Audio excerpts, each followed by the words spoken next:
வணக்கம். இன்று உங்கள் அனைவரையும் சந்திப்பதில் மிக்க மகிழ்ச்சி. நம்மளோட சேனல்ல நிறைய குட்டி குட்டி கதைகளை பற்றி பார்த்து கொண்டு வருகிறோம். அந்த வகையில் இன்று நாம் தெரிந்து கொள்ள போவது 2 நண்பர்கள் மற்றும் கரடி என்ற ஒரு கதையை பற்றி தெரிந்து கொள்ளலாம். மதன், ராஜு என்று 2 நண்பர்கள் வாழ்ந்து வந்தனர்.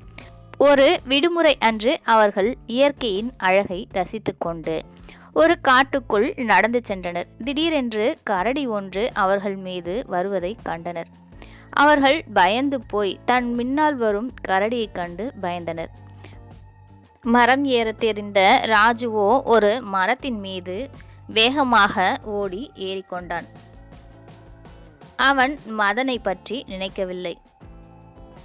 மதனுக்கோ மரம் ஏற தெரியாது. மதன் ஒரு நொடியில் யோசித்தான். விலங்குகள் இறந்த உடலை விரும்புவதில்லை என்று அவன் கேட்டிருக்கிறான். அதனால் அவன் தரையில் விழுந்து மூச்சை அடக்கிக் கொண்டான். மூச்சை அடக்கிக் கொண்டவுடன் கரடி அவனை மோப்பம் பிடித்து பார்த்தது. அவன் இறந்து விட்டான் என எண்ணி அதன் வழியே சென்று விட்டது. மதன் ராஜுவிடம் கேட்டான். கரடி உன் காதில் என்ன சொல்லியது என்று கேட்டான். மதனோ அதற்கு உங்களை போன்ற நண்பர்களிடம் இருந்து விலகி இருக்கும்படி கரடி சொன்னதாக கூறினான். அதிலிருந்து அவன் அந்த நண்பனிடம் இருந்து விலகிவிட்டான். அதாவது துன்பத்தில்தான் மற்றவர்களுடைய குணம் தெரியும் என்பதே இக்கதையின் கருத்து.